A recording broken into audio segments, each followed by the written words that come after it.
Hello everyone. So today we have with us Mr. उत्कर्ष जैन जिन्होंने 2019 phase 2 की जो एमबीसीजे की वैकेंसी थी उसे अपने फर्स्ट अटेम्प्ट में क्लियर किया है। इन्होंने अपनी ग्रेजुएशन की है निर्मा यूनिवर्सिटी से 2020 के अंदर। उसके बाद फिर उन्होंने ये अटेम्प्ट दिया जिसमें इन्होंने अपने फर्स्ट अटेम्प्ट में इस पेपर को निकाला है। तो आइए इनके साथ हम बातें करते हैं, जानते हैं कैसी रही है इनकी प्रिपरेशन, क्या रही है इनकी स्ट्रैटेजी।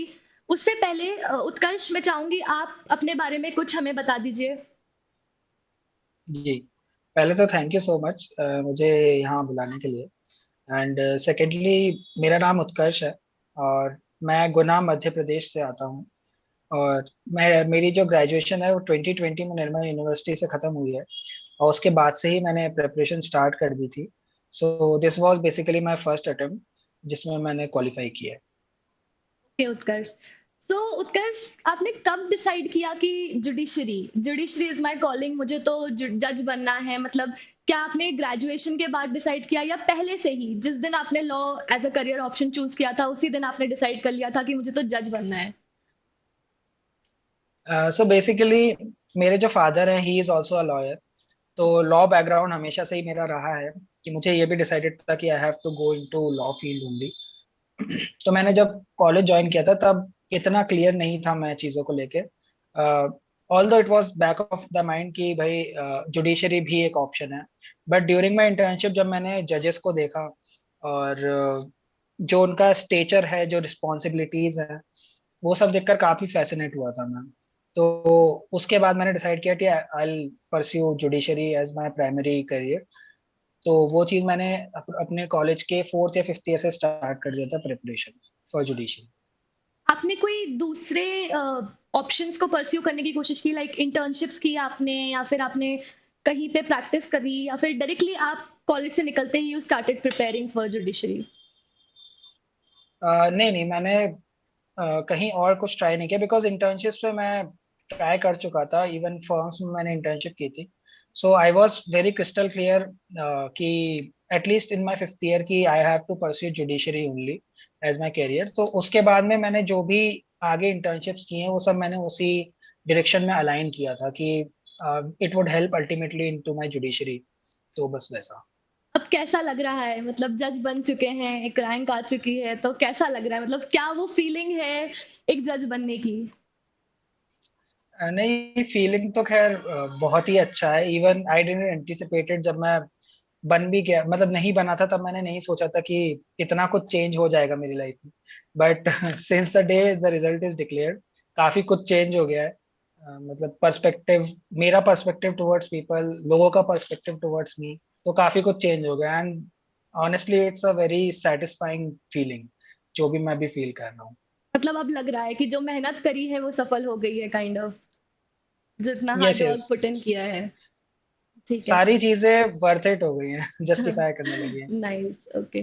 तो मतलब आपने किस तरीके से अपनी प्रिपरेशन को स्ट्रेटेजाइज किया है? मतलब प्री के लिए, मेंस के लिए, इंटरव्यू के लिए, इन तीनों स्टेजेस पे आपने कैसे अपने आप को प्रिपेयर किया है? प्री के लिए आपने क्या चीजें करी हैं, मेंस के लिए आपने क्या चीजें करी हैं, इंटरव्यू के लिए अगर आप हमारी ऑडियंस को बता पाए। जी जी बिल्कुल। सो बेसिकली प्रीलिम्स के लिए सबसे पहले मैंने पास्ट ईयर के जो पेपर्स हैं उनको एनालाइज किया था कि हम लोग का, क्योंकि एमपी ही मेरा मेजरली फोकस था। तो मैंने उनके पास ईयर पेपर्स देखे कि उनका आता पैटर्न का क्या सिस्टम है, मतलब कौन से पॉकेट्स हैं, स्पेसिफिक पॉकेट्स हैं किसी सब्जेक्ट के जहाँ से बार बार सवाल आ रहे हैं, या किस तरीके के आ रहे हैं, मतलब is it just bare act based या कंसेप्चुअल क्लैरिटी ज्यादा मांगते हैं वो लोग। तो उसके हिसाब से स्ट्रेटेजाइज किया था मैंने। तो सबसे पहले मैंने बेयर एक्ट्स ही पूरे कंप्लीट किए थे। और इवेंचुअली जब वो चीज एक बार साथ में चलती गई तो मैंने कंसेप्चुअली भी अपने आप को क्लियर करा। मैंने रेफरेंस बुक्स जो होती हैं उनका काफी यूज लिया अपने कॉन्सेप्ट्स को क्लियर करने के लिए। क्योंकि ऐसा मुझे फील हुआ था कि लास्ट के कुछ सालों से जो स्पेशली एमपी हाई कोर्ट का जो पैटर्न है it was changing more towards conceptual clarity and not only limited to bare acts। तो उस चीज को ध्यान में रखा था, इंपॉर्टेंट टॉपिक्स के कमेंट्रीज पढ़ी। तो जब वो सब चीजें क्लियर हुई तो इवेंचुअली फिर मेरा प्रीलिम्स जो है वो क्वालिफाई हुआ। और दूसरा जो मुझे लगता है लॉ के अलावा 40 मार्क्स थे उस पे मैंने काफी फोकस किया था। Because usually they were the, मतलब they are the game changers. तो अगर आप नाइस। उन पे बहुत प्रॉपर तरीके से कैपिटलाइज कर पा रहे हैं, और even if you are scoring 25 to 30, तो आपका बहुत अच्छा चांस हो जाता है कि you will qualify for mains. तो उन चीज़ों पे थोड़ा सा ज़्यादा फोकस किया था, और उसके लिए स्ट्रैटेजी सिर्फ क्लियर थी कि I I did divided my course structure की 110 में से I have to score at least 95, and out of those 40 marks, remaining 40 marks I have to score at least 30। तो उसके हिसाब से प्रिपरेशन चली, और इवेंचुअली रिजल्ट भी वैसा ही आया था मेरा। तो प्रीलिम्स के लिए मैंने ऐसे ही प्रिपेयर किया था। उसके बाद जब मेंस आया तो फिर रियलाइज किया 5-6 दिन में शुरू में कि काफी अलग तरीके का प्रिपरेशन चाहिए होता है। मतलब prelims was a totally different game. यहाँ पे आपको कुछ अलग ही मेहनत करनी पड़ती है। वो वहां पे आया तो उसमें काफी मेरे को सबसे बड़ी प्रॉब्लम जो फेस हुई that was related to translation. Because आप जब एक स्पेसिफिक मीडियम से आते हो, इंग्लिश मीडियम से आ रहे हो, तो फिर उसमें हिंदी के लिए बड़ा प्रॉब्लम हो रहा था मुझे। और उसके बाद जो उसमें जो गेम चेंजर जिसे सब लोग जानते भी हैं, that is judgement writing paper. तो उस चीज के लिए थोड़ा सा प्रॉब्लम हुआ। थोड़ा सा ट्राई किया, फिर मैंने I think mains judiciary board का ही मेंस टेस्ट सीरीज भी लिया। जजमेंट राइटिंग भी राघव सर ने पढ़ाया था, मुझे याद है। तो उन्होंने बेसिक समझाए, काफी क्लैरिटी दी उस चीजों पे कि कैसे you have to go about with respect to judgement writing. तो वैसे स्टार्ट रहा। और मुझे लगता है जो की वॉज द प्रैक्टिस। आप जितनी डेली कर रहे हो, that was the key to mains. क्योंकि the more you practice, the more you are into the game. आपकी राइटिंग स्पीड बढ़ती है। आपका सोचने का टाइम, जो रिस्पॉन्स टाइम होता है, वो ऑटोमेटिकली कम हो जाता है, बिकॉज यू नो कि अब इसके आगे मुझे ये लिखना है। फॉर इंस्टेंस जजमेंट राइटिंग है, तो मुझे पता था कि as soon as I get the paper, मुझे पता है कि कॉस्ट टाइटल और ये सारी चीजें मुझे बिल्कुल बिना देखे लिखती जानी है। तो उसमें आपका जो टाइम बचता है, वो इवेंचुअली बिकम्स वेरी क्रूशल। क्योंकि इस बार का जो पेपर था judgement writing, it was very lengthy. तो एक एक सेकंड काउंट्स। तो वो प्रैक्टिस से ही आया था। तो आई थिंक मेंस में मेरा प्रैक्टिस ही बहुत बड़ा, आई थिंक, गेम चेंजर था। मैं एंड उत्कर्ष विद यहाँ पे आपसे एक चीज पूछना चाहूंगी। जैसा आपने बताया कि ट्रांसलेशन जो है बहुत ही डिफिकल्टी आती है स्टूडेंट्स को उस चीज में, तो आपने उसे कैसे फेस किया, मतलब आपने उसे कैसे टैकल किया? सी अगेन वहां पे भी यही था कि पहले मैंने एक अप्रोच ट्राई किया कि मैं जो वर्ड्स थे उनका ट्रांसलेशन रटने लग गया था। बट अनटिल अनलेस आप वर्ड्स को, वोकेबुलरी को यूज नहीं कर रहे हैं, उनका रटने का भी कोई सेंस मुझे फील नहीं हुआ। तो then I started to practise those words. तो बेयर एक्ट उठाता था, उनके डिग्लॉट एडिशन जो आते हैं, उनमें पढ़ा कि कैसे आप एक ही सेंटेंस को इंग्लिश हिंदी में कन्वर्ट कर सकते हैं। थोड़े रोज के कुछ 10-15 सेंटेंस कन्वर्ट करता था। और खासकर उन चीजों, मेजर लॉस के, जैसे कॉन्ट्रैक्ट हो गया या सीआरपीसी हो गया फॉर दैट मैटर, उन लोगों के जब प्रैक्टिस करता रहा तो फिर समझ आया कि उनको यूज कैसे करना है। मतलब तो आप सिर्फ बेसिकली ये वोकैब। बोलना चाहेंगे कि practice is what makes you perfect in this exam, मतलब। Yes yes. राइट। फिर इंटरव्यू की स्पेशली तरफ। The mains. राइट। जी। फिर इंटरव्यू में आपसे कैसे सवाल पूछे गए, आपसे कैसा वो प्रेशर होता है जब हम इंटरव्यू हॉल में जाते हैं? इंटरव्यू में, क्योंकि मैं जब गया तो वहां पे मैंने देखा मेरे से काफी, मतलब, एक्सपीरियंस्ड लोग बैठे थे। मेरे जो 10 का बैच था, तो उसमें there were people who had given 2 to 3 prior interviews already. तो वहां पे जब सर आए तो वहां पे उन्होंने पूछा कि इनमें से पहले किस किस ने इंटरव्यू दिया है। तो मुझे थोड़ा सा वहां डर लगा, क्योंकि लोग एक्सपीरियंस बैठे हुए थे। Right. But eventually when I got into the room जहाँ पे जजेस बैठे थे, तो उन लोगों ने काफी कंफर्टेबल किया। देवर वेली, मतलब काफी वेलकमिंग जेस्चर्स थे उनके। बट सवाल उनने मुझसे थोड़े से अलग तरीके के पूछे, ऐसा मुझे फील हुआ। बिकॉज देवर, मतलब, I had prepared certain pockets of loss. तो राइट। उनमें से तो बिल्कुल भी नहीं आया मुझसे। फॉर इंस्टेंस मुझसे ये पूछा गया कि प्रिवी पर्स क्या था, और वो अबॉलिश कैसे हुआ था, and why was it abolished. तो अब ये ऐसी चीज है जिसके लिए मैं उतना प्रिपेयर नहीं था बेटर वे में। इसके अलावा भी ऐसे ही कुछ सवाल थे from different laws. So they asked me कि breach of contract and cheating में क्या डिफरेंस होता है। तो उन चीजों को वहां पे एकदम से मैनेज करना थोड़ा सा डिफिकल्ट हो गया था, बिकॉज ये क्वेश्चन मैं एक्सपेक्ट नहीं कर रहा था।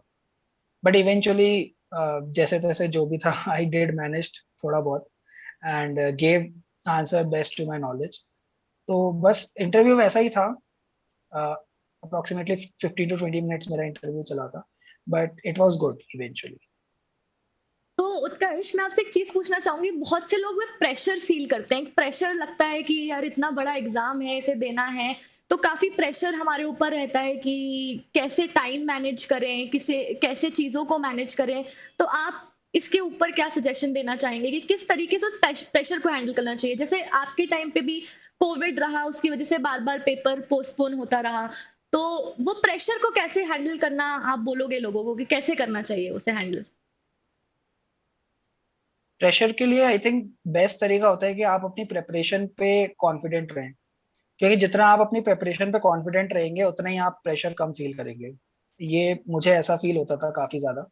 तो जब भी मुझे ऐसा लगता था कि आई वॉज नॉट प्रिपेयर्ड, तो मैं कोशिश करता था, जैसे मैं कुछ क्वेश्चंस उठा लेता था, उनको सॉल्व करता था, देखता था कि मैं कितना प्रिपेयर्ड हूँ।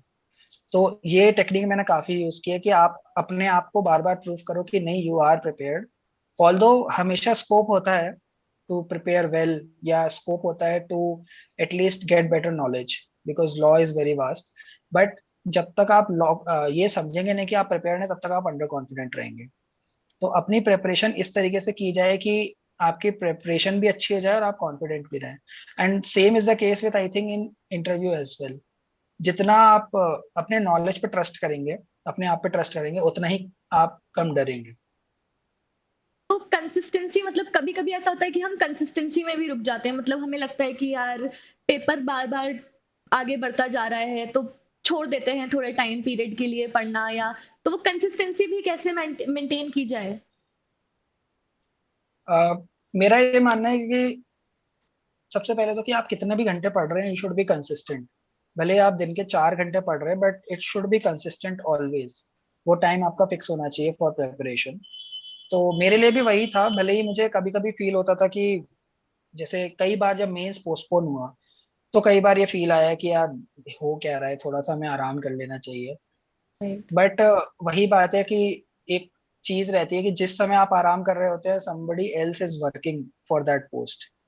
तो ये चीज मैं हमेशा दिमाग में रखता था कि अगर मैं कुछ समय भी आराम करता हूँ, मतलब विच इज नॉर्मल, आराम करना तो इज ह्यूमन टेंडेंसी, बट उसके अलावा अगर मैं कोई भी टाइम वेस्ट करता हूँ, तो शायद कोई और है जो उस पोस्ट के लिए मुझसे ज्यादा मेहनत कर रहा है, and he will get the post and I will not.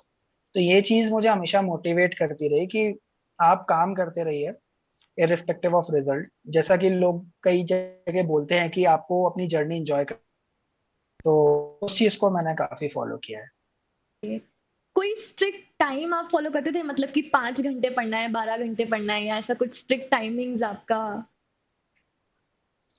है। स्ट्रिक्ट टाइमिंग नहीं, बट मुझे लगता है मेरी कुछ ऐसी हैबिट हो गई थी कि आपकी बॉडी क्लॉक हो जाती है कि हाँ। आप इस टाइम उठ ही जाते हैं, और उस टाइम आपको लगता है कि अब कुछ है नहीं, तो अब आप पढ़ ही लीजिए। तो मेरे साथ वो सीन काफी ज्यादा था, because I am a morning person. तो मैं सुबह 5 बजे उठने की मेरी आदत ही थी। तो मैं 5 बजे उठ ही जाता था, और उस समय आप कुछ और नहीं कर सकते, आप किसी से बात नहीं कर सकते, आप कुछ और कर ही नहीं सकते। तो मैं पढ़ने बैठ जाता था, और वो फिर बॉडी क्लॉक मेरा फिक्स हो गया था। तो मैं ऑन एन एवरेज कहूँ तो 8 से 10 घंटे एवरेज हो जाता था, बिकॉज उसके अलावा भी दिन में काफी टाइम बच जाता था सारे काम करने के लिए। तो उस चीज को दिमाग में रखते हुए, और बाकी थोड़ा सा एडजस्टमेंट हो ही जाता था। जैसे मेंस के समय में आपको ज्यादा टाइम देना पड़ता है, बिकॉज वहाँ time limited and you have to put in more work. तो उस समय पे मेरा टाइम ज्यादा हो जाता था। इंटरव्यू में थोड़ा सा स्लो काम था, बिकॉज उस समय शायद उतना टाइम ही नहीं था कि मैं सारे सब्जेक्ट्स वापस पढ़ने बैठ जाऊँ। तो वहाँ पे बहुत लिमिटेड चीजें मैंने पढ़ना स्टार्ट की। तो जैसे उत्कर्ष, फिर आपको पता होगा कि जुडिशरी गोल्ड के बहुत सारे वीडियोस हैं यूट्यूब पे, और काफी मॉक इंटरव्यूज भी कंडक्ट किए थे हमने। तो क्या वो आपकी प्रिपरेशन में थोड़ा हेल्पफुल रहा है? उसने आपकी मदद की है? नहीं, जी जी बिल्कुल।